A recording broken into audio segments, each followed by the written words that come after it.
0, 1. Let's get started.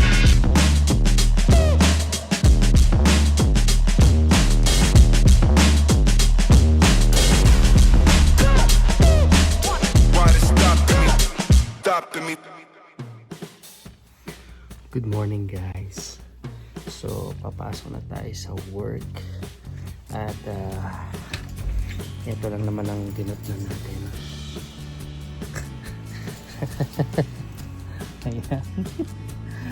Yung aking ride papasok sa trabaho. May snow na. At yung aming daanan ay puno na ng snow. Ayan o. Ito, tignan nyo gano'ng kakapal o. Ayan o. Nakatayo yan o. Ayan. So, ayan po ang nangyari overnight dito sa amin sa Minnesota. So ngayon po ay papasok na ako sa work. Ayan oh, yung automatic light. Ayan, napapaligoy. Na-cover na ng snow yung buong paligid. Yung aming couch dito sa labas. Teka, nala ko ba? Yung mga bikes namin doon.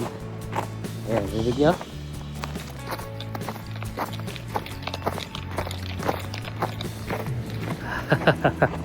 Narinig ko na ulit ang tunog ng malutong na ice. So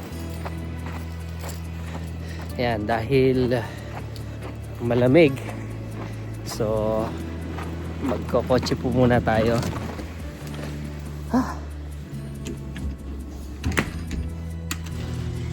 Ayan.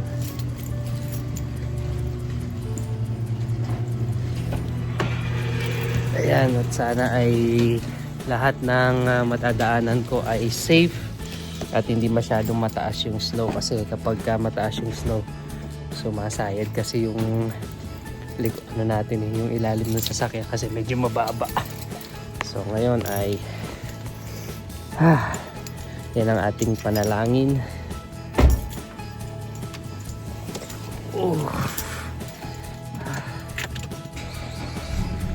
Papainitin lang natin yung sasakyan kasi nga masyadong malamig at hindi natin na kakayanin ang mag-bike sa snow. Siguro kaya naman, kaya lang for safety purposes, siguro next time na lang tayo magbabike. Tsaka may lakad kami mamaya. So after work siguro uwi lang ako and then pupunta na kami dun sa gathering namin, Filipino gathering para sa Thanksgiving, advance gathering for Thanksgiving. Ang lamig. So grabe yung mga dadaanan ko ngayon. Hopefully ay hindi pa ganun kakapal yung snow sa kalsada para safe ako makarating sa trabaho. Saglit lang naman, malapit lang naman yung babiyahin ko. Pero yun nga, kahit na malapit kung panay ang dadaanan ko makakapal na snow, medyo yun, alanganin para sa sakyan kasi medyo mababa. Pero hindi yan, ano pa lang naman unang bugso pa lang naman. So sa buong winter or nung natapos yung fall, so medyo late na. So talagang itinaon ng pagbagsak ng snow yung ika 1 year ko dito sa Minnesota. Kasi dumating ako dito last year November 25. So ngayon ay November 26. So kagabi bago mag November 26 bumagsak yung snow. Talagang pina 1 year muna ako pero para sa taon na to late yung pagbagsak ng snow. Yan. Kasi last year October pa lang bumagsak na yung snow. Pero ngayon halos patapos na yung November, last week ng November tsaka lang bumagsak. Yun. Ako naman na-excite ako sa snow para sa anak ko kasi gusto niya makakita ng snow. Kaya lang nung makita niya yung snow, ewan ko, mas nauna yung nilalamig siya. Kaya imbis na enjoy yung snow ay hindi na ginawa. At saka medyo late na rin. Kailangan niya na matulog. Alright, so mainit na yung sasakyan. Pasok lang muna ako sa work and yeah, hope for the best para sa panahon na to kasi yan, pakapalan na naman ng mga damit. Bye!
Ayan, walking muna tayo.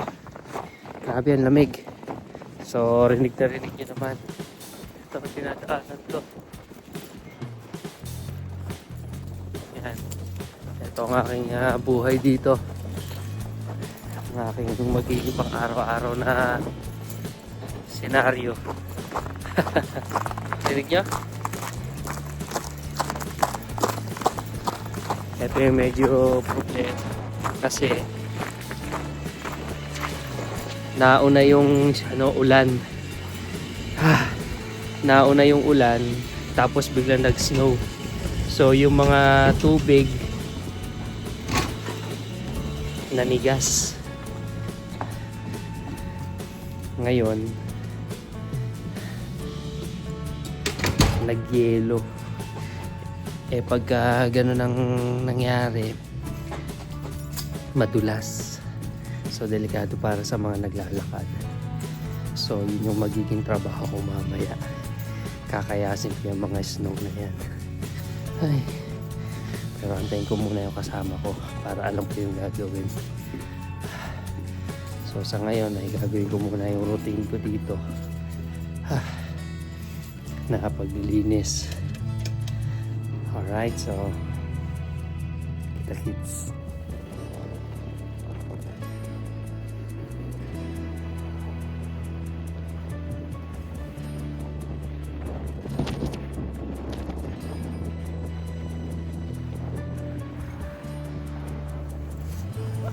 Ayun, basta tayo sa work.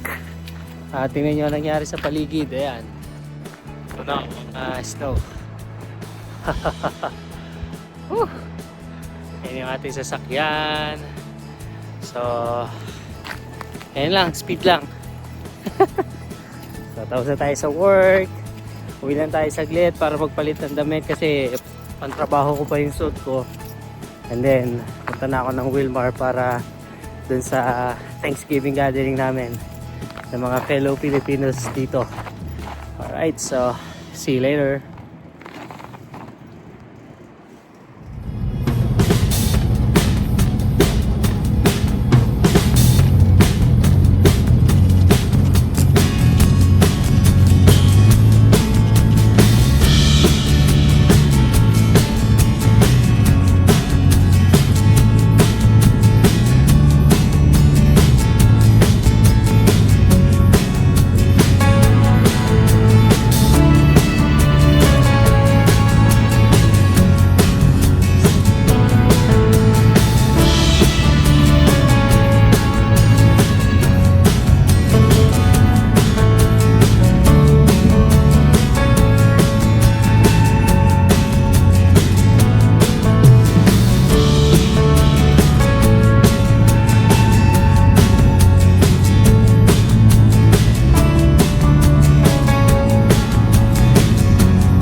And makalipas ng ilang araw, andito kami ngayon sa Albertville, kung sa maraming retail store ang nagbagsak presyo sa kanilang mga shoes and apparels.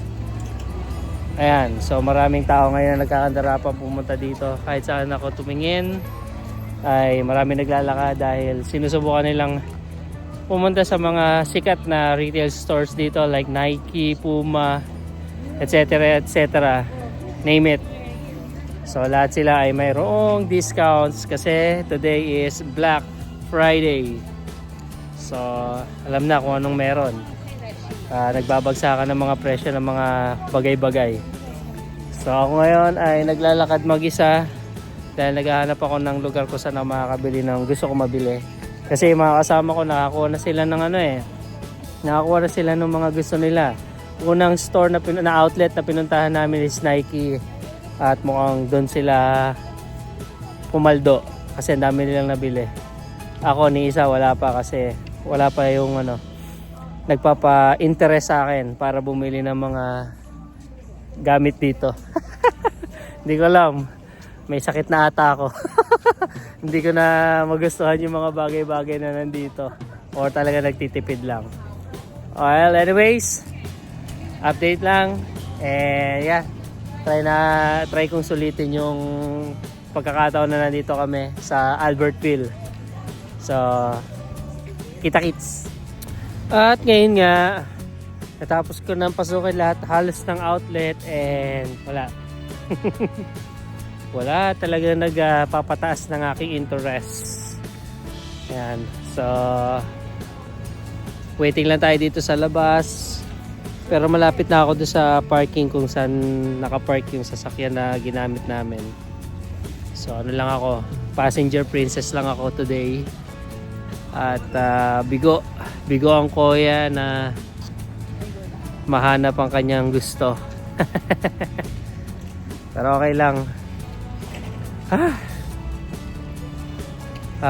Siguro hanap na lang ako mamaya na makakain na, medyo gutom na. At panay ang punta ko sa CR. Nagbabawas. Lagi nagbabawas. And yun, maya na lang ulit. Tingnan natin kung bago matapos ang araw na to pala rin ako. Sheesh!